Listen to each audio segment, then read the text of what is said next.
લાખણી ગામના યુવાનોએ કલેક્ટર કચેરી ખાતે રોડ અને ગટરના કામમાં ગેરરીતિને લઈને કરી રજૂઆત.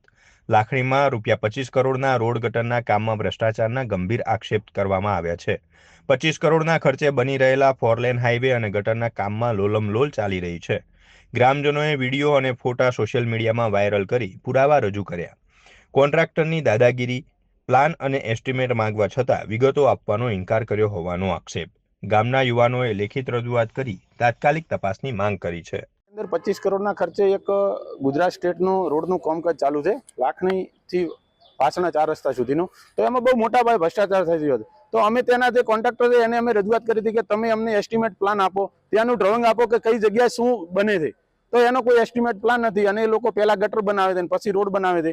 તો એના મુદ્દે અમે અહીંયા કલેક્ટર સાહેબને રજૂઆત કરવા આવ્યા હતા કે સાહેબ અમારા વિસ્તારમાં પહેલા વરસાદે પાણીથી ગટર તૂટી ના થાય અને સારું કામ થાય એ બાબતે અમને યોગ્ય ન્યાય મળવો જોઈએ. એ બાબતે અમે બધા મિત્રો આવ્યા હતા.